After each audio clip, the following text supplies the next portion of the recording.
하나님 말씀 마태복음 8장입니다. 마태복음 8장 14절부터 17절까지 말씀입니다.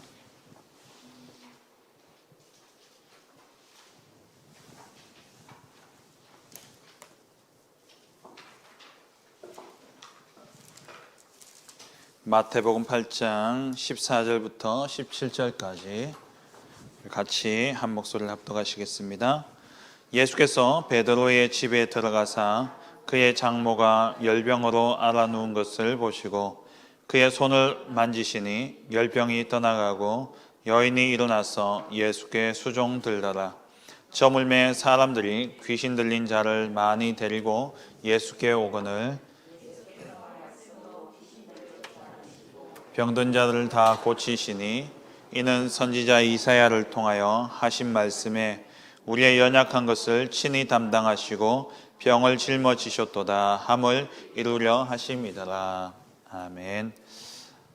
오늘 이제 복음 편지 마지막 시간입니다. 10과 시간이고요. 다음 주에는 1과부터 10과까지 복음 편지 모아둔 것을 다 가지고 오셔서 미션 점검하시고 손구석이 다 확인하시고 추수감사절날 셋째 주죠.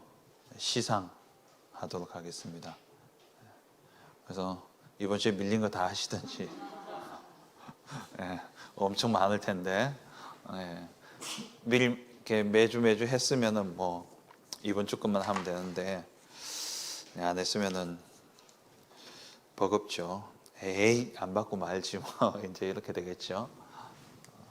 오늘 10과 기도하면 왜 질병이 떠나가는가.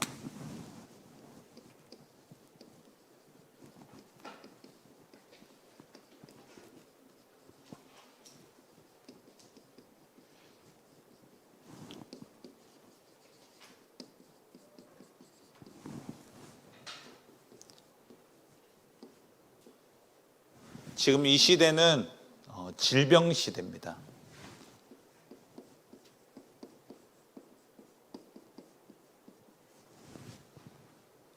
질병이 얼마나 많은지 몰라요.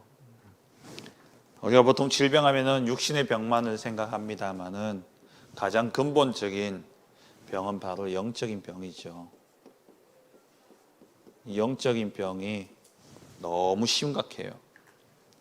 영적인 병이라니까 뭔가 시달리고 그런 것도 영적 병이지만 진짜 영적인 병은 뭐냐? 하나님 없다. 나 하나님 없이 살 수 있다. 내가 하나님이 될 수 있다. 이게 심각한 영적인 병입니다. 내 의지대로 내 열심으로 뭐든지 할 수 있다라고 생각하는 것. 내가 신이 될 수 있다라고 생각하는 그게 영적인 병이죠. 그리고 정신적인 병이 심각합니다. 지금 초등학생조차도 우울증에 걸려있는 아이들이 있어요. 뭐 청소년들은 두말할 것도 없고 이 어린아이들이 초등학생인데도 그렇고 심지어 유아인데도 불구하고 우울증 진단받는 경우도 있어요. 지금 너무 심각해요. 이러한 정신적인 병들, 뭐 우울증이라든지 조울증이라든지, 조울증은 뭔지 알아요? 우울증은 늘 우울한 거고, 조울증은 우울하다가 갑자기 막 하하하하 웃고 막 넘어가는 거. 애들 단 거 먹고 취해가지고 막 갑자기 변해가는 거. 애들 갑자기 졸음이 오니까는 막 이성을 잃어버리는 애들. 우리 자주 보잖아요. 주일날도 몇 번씩 보는데. 근데 그거는 뭐 음식과 이렇게 잠 오는 것 때문에 그런 거고, 조울증은 뭐냐? 그냥 혼자 생각하다가 어떤 생각이 뚝 떠오르니까 갑자기 우울해졌다가 갑자기 어떤 생각 뚝 떠오르니까 너무 좋아가지고 막 날뛰다가 그런 거예요. 또 연예인들 가운데 많이 걸리는 병이 바로 이 공황장애죠. 공황증이라고 합니다. 갑자기 두려움이 들어오는 거예요. 두려움이 들어오니까 그 두려움이 죽음에 대한 두려움이 들어오니까요. 이길 수가 없어요. 어떤 연예인은 지난번에 한번 TV를 보는데 그러니까 고속도로에 자기가 차를 몰고 올라갔는데 갑자기 공황증이 왔는데 그때부터 고속도로에 못 올라가는 거예요. 고속도로만 올라가면은 죽을 것 같은 거야. 그래서 이 사람이요, 그때부터 국도로만 다녀요. 신호등이 있는. 그래서 고속도로로 가면은 40분 만에 갈 수 있는 길을 3시간씩 걸려가지고 국도로 다니고 이래요. 왜? 공황장애. 너무 두려운 거예요. 또 정신분열증.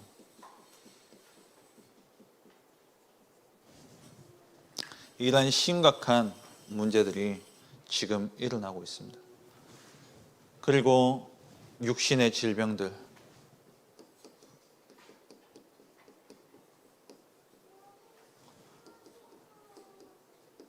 불치병이라든지 지금 거의 한 2년 다 돼 가잖아요. 전염병 같은 거.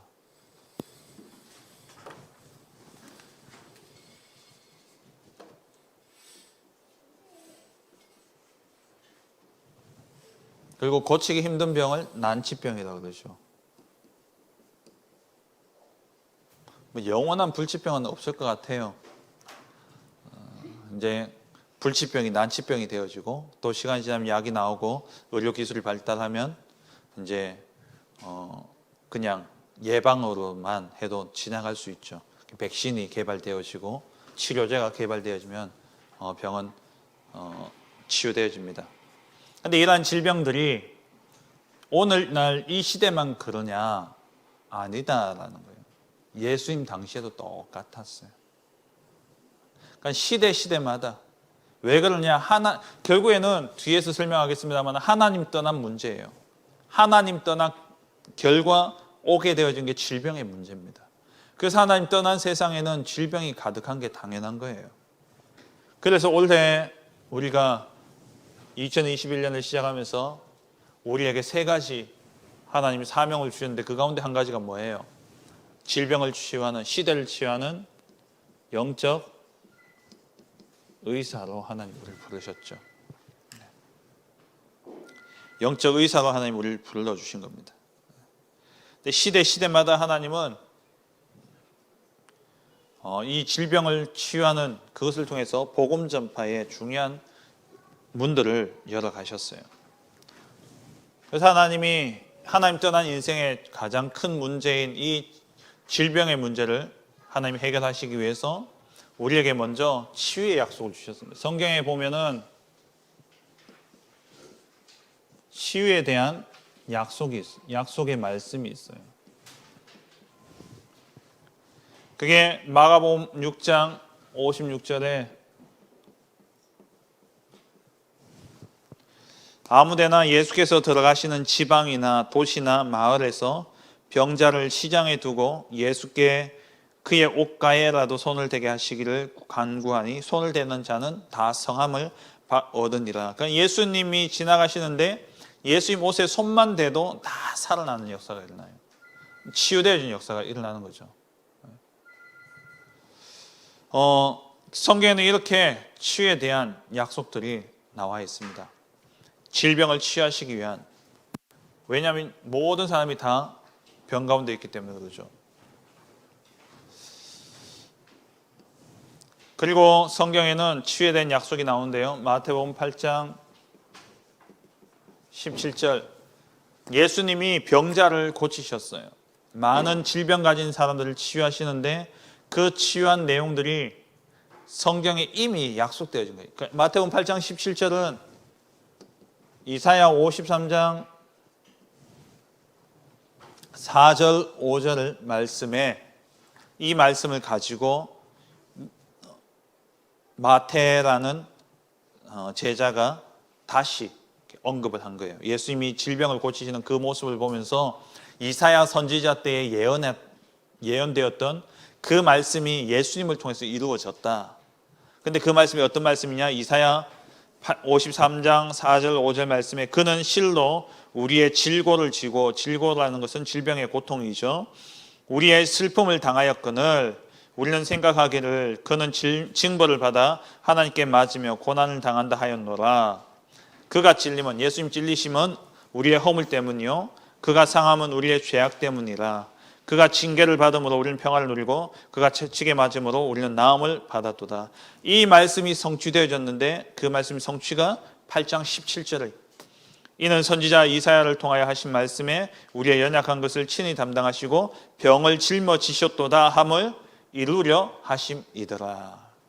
예수님이 우리의 모든 질병을 다 담당하셨습니다. 끝난 거예요.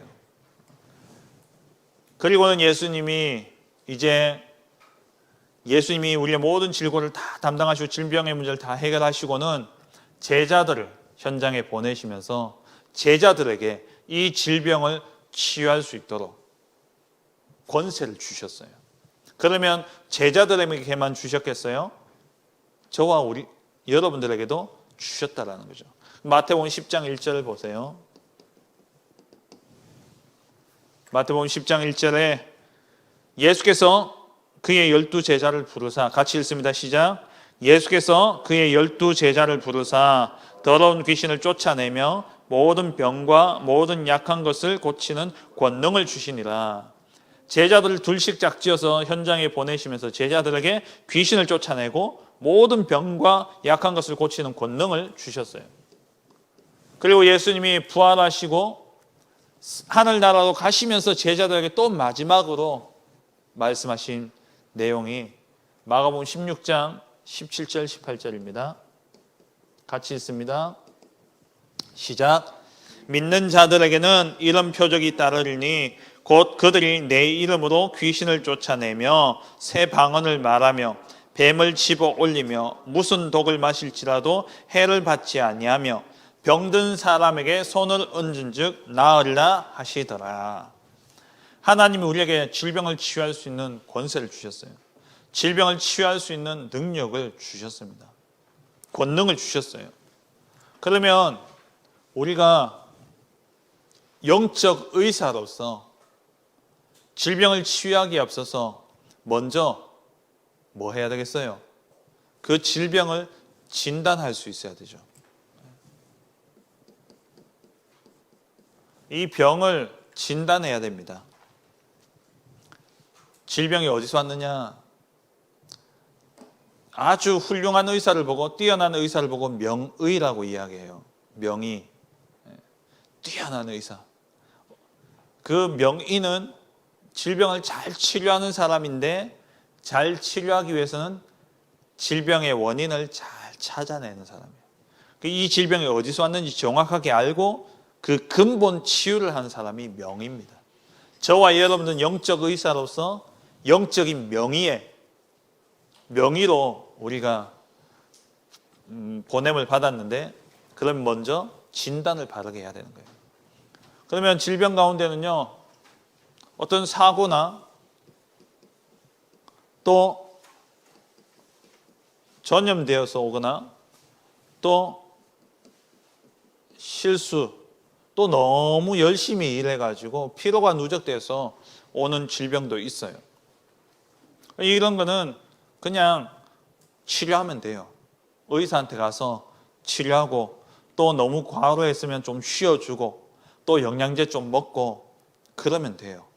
근데 이거는 그냥 놔두면 되는, 그냥 의사의 치료를 받으면 되는 질병인데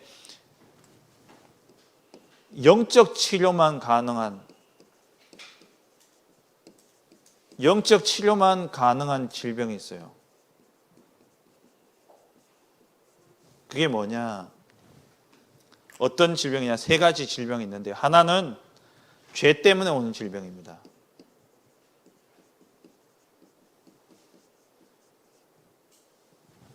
죄로 인해서 오는 병이 있어요.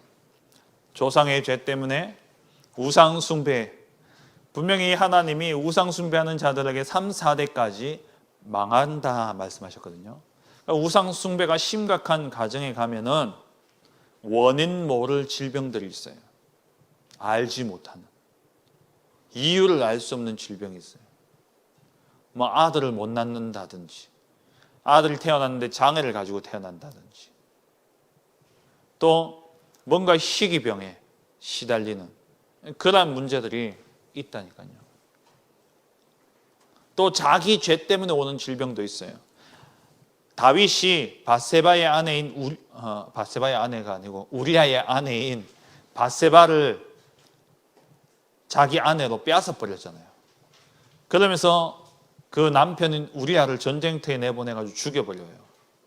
그때 하나님이 다윗의 죄 때문에 다윗에게 직접 질병을 주시지는 않고 그 바세바하고 사이에서 태어난 첫째 아들에게 하나님이 질병을 주시면서 이 아들은 반드시 죽는다라고 말씀하셨어요. 근데 이 아들이요 진짜 죽었어요. 다윗이 이 아들을 하나님 용서하시고 하나님 은혜를 베푸셔서 이 아들 살려달라고 밥도 안 먹으면서 밤새 기도했거든요. 근데 하나님이 데려가셨어요. 그러니까 이렇게 개인의 죄 때문에 오는 질병도 있습니다. 나의 죄 때문에 오는 그런 자범죄 때문에 오는 질병도 있다는 거예요. 또 영적인 하나님을 떠남으로 말미암아 오게 되어진 그런 질병들도 있습니다. 그러니까 죄, 원죄로 인해서 오는 질병도 있다는 거죠. 우리가 잘 봐야 돼요. 이게 가문의 우상숭배로부터 왔는 문제인지 아니면은 이게 개인의 실수인지. 그리고 또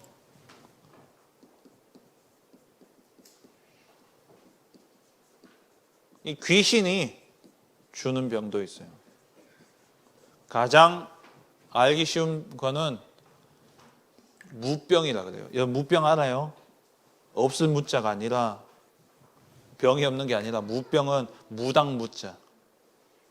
무당이 될 운명인데 이 사람이 무당 귀신을 받아야 되는데 귀신을 받지 않고 버티니까 귀신이 자꾸 질병을 주는 거예요.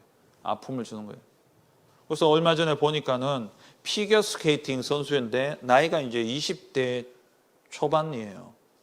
무당이 됐더라고. 그 기사에 이렇게 나왔더라고. 스케이트 타는 무당 뭐 이래가지고 나왔던데 이 친구가 피겨 스케이팅을 계속 하면서 자꾸 이유 모르게 시름시름 아픈 거예요. 그래서 하다가 무당 찾아갔더니만 신 받아야 된다는 거예요. 그리고 또 연예인 가운데 뭐 요즘 또 박수 무당이 나오대요. 남자 정호영인가 뭔가 하는 뭐 옛날 악역을 많이 했던 배우가 있어요. 그 사람이 요즘에 보니까 남자 박수 무당이 돼가지고 그 연예인들이나 뭐 이런 사람들 그거 해주는 상담해주는 또 점 쳐주고 뭐 이런 일을 하더라고요. 그런 사람들이 다 하나같이 뭐냐니까 원인 모를 질병에 시달리는 거예요. 알지 못하게 시름시름 앓습니다. 이런 귀신이 가져다 주는 병도 있어요. 그리고 세 번째는 하나님의 뜻이 있는 병이 있습니다.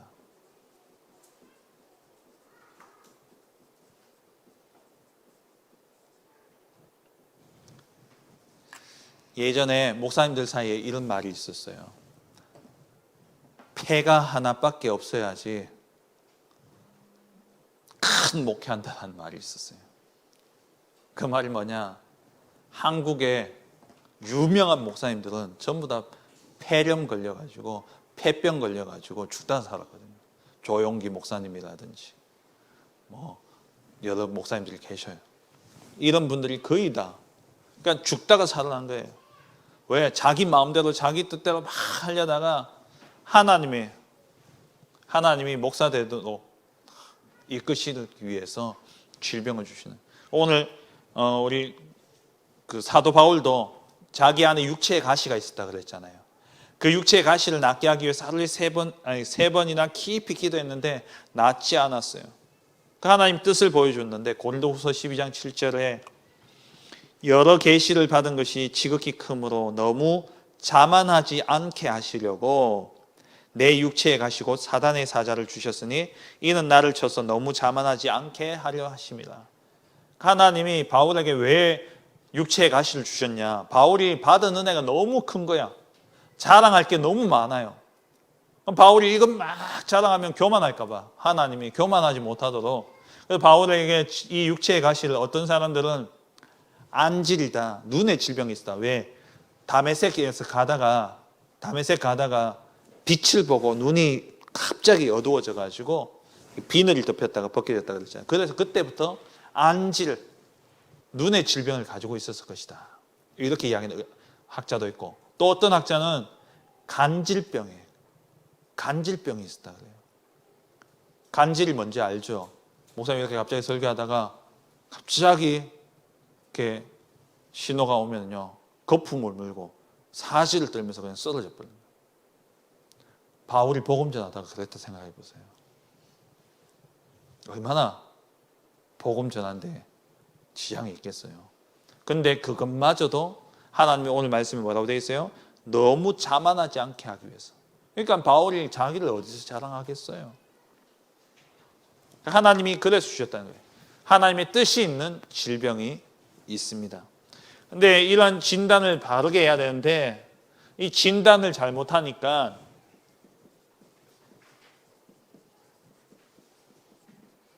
잘못된 치유를 하는 거예요. 무조건 질병은 드러난 게 육신의 병이고 정신병이니까 약을 먹어야 된다. 그래서 의술과 약만 의지하는 사람들이 있어요. 약 먹지 말라는 이야기가 아닙니다. 약을 먹어야 돼요. 근데 그것만 의지하면 안 된다는 거예요. 이 질병이 어디서 왔는지 정확하게 알고, 때로는 정신병이 좀 심각한 사람들이 있어요. 24시 정신병에 걸려 있는 사람들도 있지만, 근데 대개는 제정신이 돌아올 때가 있거든요. 분명히 이 사람들에게 복음을 전해야 되는데, 복음이 들어가야지만 이 사람이 살 수 있는데, 늘 정신이 나가 있으면 복음이 들어가지 않잖아요. 제정신은 복음을 받지 못해요. 귀신에게 24시 잡혀버리면 복음이 들어갈 수가 없다니까요. 그런데 순간 제정신이 들어올 때가 있어. 그때 복음을 전해야 돼요. 근데 너무 이게 잡혀가지고 시달리는 사람은 감당이 안 돼요. 그럴 때는 의료시설도 필요한 거예요. 약도 필요한 거예요. 약을 먹고 그러면서 조금 안정이 되어지면 그때 가서 복음을 전해야 돼요. 근데 무조건 약 먹으면 안 돼, 반대로 이거 먹으면 안 돼 하는 사람들이 있어요. 무조건 이 종교적인 방법으로. 이것도 잘못된 거예요. 여러분들은 잘 모르겠지만 옛날에 그런 기사 많이 나왔어요. 기도원에서 정신병 환자 고친다고 두들겨 패가지고 맞아 죽어버렸어. 너무 이렇게 발악을 하니까 감당이 안 되잖아요. 그래서 묶어놓고 때린 거예요. 그 죽어버린 거야. 종교적인 방법만으로. 그때는요, 병원에 보내서 약도 좀 처방하고 그렇게 해서 일단은 안정시켜야 돼요. 안정. 무조건 약만 쓰는 것도 잘못된 거고, 무조건 기도만 하는 것도 잘못된 거예요. 기도하면 다 낫는다 하면서 약 먹으면 나을 텐데 기도하면 다 낫는다면서 막 그러는 것도 잘못된 거예요. 그리고 잘못된 치유는 뭐냐? 육신적인 결과만 보는 거예요. 다시 말하면은 현상이 사라진 것을 보고 치유됐다고 생각하는 거예요. 그러니까 증상이, 내게 있는 이 증상이 사라지는 것 보고 이 사람 이제 다 나았다 이래 이야기하는 거예요. 근데 그 속에 질병의 근본 원인이 있는데 원인은 해결하지 못하고 증상만 보고 치유됐다는 거예요. 목사님 자꾸 눈이 빨개지잖아요.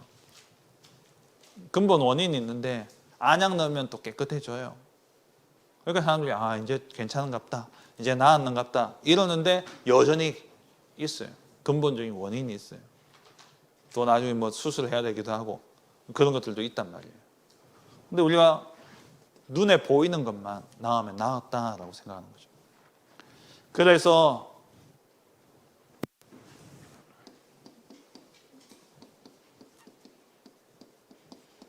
올바른 치유는요, 어떻게 하느냐? 먼저 영적 치유부터 시작되어야 됩니다. 다시 말하면은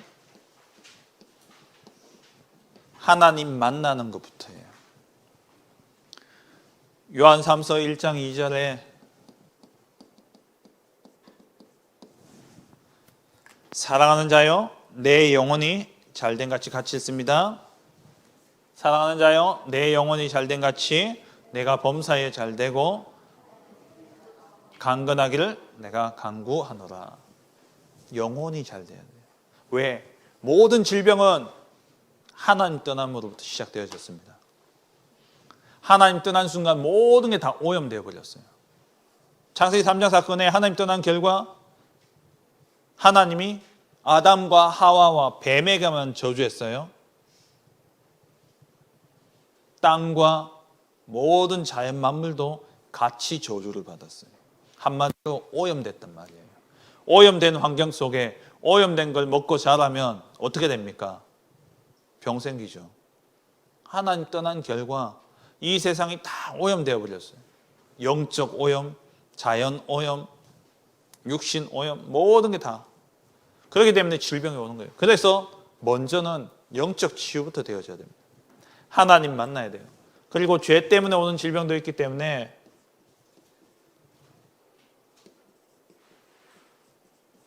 죄를 끊어야 돼요. 죄를 멀리해야 돼요. 그래서 야고보서 5장에 보면은 의인의 강구는 역사하는 힘이 있다 그랬어요. 하나님이. 그리고 세 번째, 환경도 중요합니다. 특히 정신 문제 같은 경우에는요, 환경이 중요해요. 목사님 정신병 사역을 한 6개월 정도 예전에 들어갔었는데요. 정신병원에 가보니까 이렇게 예배할 때 사람들이 와서 같이 예배를 드려요. 예배 드릴 때 어느 날 보니까 없어요. 그 사람 어디 갔냐? 말씀도 잘 듣고 그러더라고요. 그러니까 그 사람 퇴원했다고. 다행이네요. 한 2달인가 있으니까 다시 들어와 있더라고요. 환절기, 계절 딱 바뀔 때. 요즘 진짜 정신문제 심각하거든요. 요즘 환절기에 심각해요. 계절이 바뀔 때, 이럴 때 정신문제가 심각하거든요. 다시 들어온 거예요. 왜 들어갔냐? 병원에 있으니까 스트레스 주는 사람들이 아무도 없잖아요. 약 먹고 그냥 거기서 편안한 거야. 근데 이 정신병이 어디서 왔냐? 집에서 혹은 직장에서의 스트레스 때문에 왔단 말이죠. 집에 들어가니까 또 스트레스 주는 엄마 아빠가 있어. 스트레스 주는 또 형제 자매가 있어. 그러니까 거기 들어가면 또 나오는 거야. 그럼 또 벗어나면 또 괜찮아요. 그럼 뭡니까? 환경. 다시 말하면 가정, 가족도 함께 치유가 되어줘야 돼요.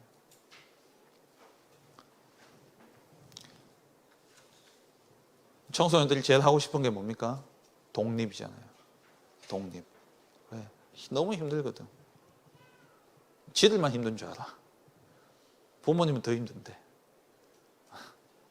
지들이 부모가 너무 귀찮게 하고 너무 부모님이 싫죠. 부모님들도 힘들어요. 데리고 살기. 그러니까 그 가정, 환경, 치유가 같이 이루어져야 되죠. 그리고 그 다음에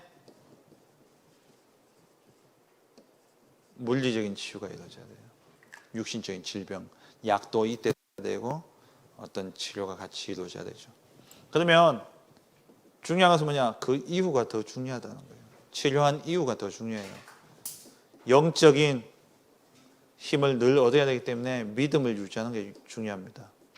그래서 예배 놓치면 안 돼요. 그리고 모든 일에 하나님의 뜻과 계획을 찾아내어 감사가 회복되어져야 돼요. 정신병 있는 분들, 또 시달리는 분들의 특징이 뭐냐? 감사가 없어요. 늘 원망하고 불평하고 누구 때문에 이렇게 되죠. 아니면 누구 때문이 아니면 자기 때문에 내가 너무 내가 이렇게 했어, 내가 저렇게 했어, 내가 저 사람한테 이래서 피해를 줬고 내가 저 사람한테 이렇게 피해를 줬어, 내가 미안해서 못 살겠어, 내가 얼굴을 못 들겠어, 부끄러워가지고. 정신문제 있는 사람 특징이 뭐냐? 원망이에요. 원망. 남을 원망하든지 자기를 원망하든지.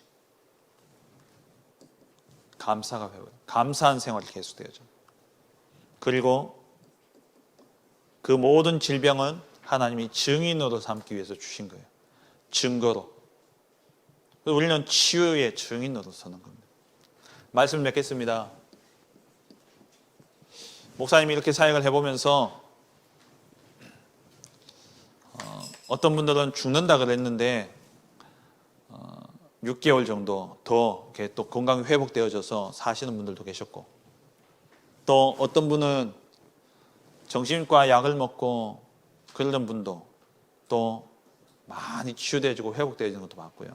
또 공황증에 시달리던 그 친구가 교대생이었는데 내가 이래가지고 학교 선생님 하겠냐, 그래가지고 선생님 내가 될 수 없다 해가지고 학교 휴학하고 학교도 못 가고 그렇게 공황증에 시달리는 그런 친구도 제가 만났거든요. 근데 그 외에도 많은 사람들 만났어요. 근데 제가 만났을 때는 다 치유되어졌냐? 아니에요. 치유되어진 사람도 있고 안 되는 분들도 있었어요. 근데 그걸 보면서 목사님 딱 한 가지를 알게 된 게 있어요. 그게 뭐냐? 저 사람 이제는 딱 보면 이 사람은 가능성 있다. 이 사람은 좀 힘들겠다. 딱 느껴지는 게 한 가지가 있어요. 그게 뭐냐? 말씀이 들어가는 사람은 반드시 살아나더라고요. 말씀이 보니까 상태가 별로 심각하지 않은데 이제 조금 저 사람 조금 가능성 있다. 좀 정신문제 좀 이제 시작되는가 보다 싶은데 말씀이 안 들어가요. 그 말씀 계속 전하고자 하는데 거부하고 피해요. 어느 날 보면 이야기 들어보면 정신병원에 가 있어요.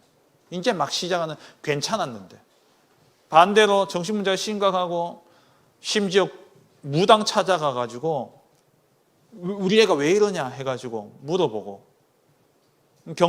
경대 정신과 약 먹어가면서 그래도 이게 약 먹어도 안 되니까 무당을 찾아간 거예요. 그러니까 무당이요, 얘는 신 받아야 된다 하고 막 이러는 거예요. 굿해야 된다. 그래가지고 600만 원 주고 굿도 하고요. 그런데 만났는데 말씀이 들어가는 거예요. 말씀이 들어가는데 이 친구가 하나하나 회복되어져요. 중요한 것은 뭐냐? 말씀입니다. 그래서 히브리서 4장 12절에 같이 읽습니다. 시작. 하나님의 말씀은 활력이 있어 좌우의 날선 어떤 검보다도 예리하여 관절과 골수를 찔러 쪼개기까지 하고 또 마음의 생각과 뜻을 판단하니. 자 보세요. 하나님의 말씀은 살았고 활력이 있어. 운동력이 있다는 거예요. 움직인다는 거예요. 활력이 있다. 활력이 있다. 이걸 가장 쉽게 떠올릴 수 있는 거는요, 그 물고기가 물속에서 팍 활동하는 그런 활력, 생기 있는 모습, 그런 활력이 있다는 거예요. 살아있다는 거예요. 그래서 좌우에 날선 어떤 검보다도 예리하다. 이 말은 뭐냐니까 칼에는 두 가지가 있습니다. 검이 있고 한자로 도가 있어요. 도는 뭐냐? 날이 한쪽에만 있는 거예요. 그래서 식도라 그러죠. 식도는 날이 양쪽에 있어요, 한쪽에 있어요? 한쪽으로만 있죠. 칼날이, 칼등이 있고 칼날이 있잖아요. 검은 뭐냐? 칼날이 양쪽에 다 있어요. 그래서 전쟁이나 이렇게 영화를 보면 이렇게 그죠? 우리나라의 전통적인 칼은 다 도입니다.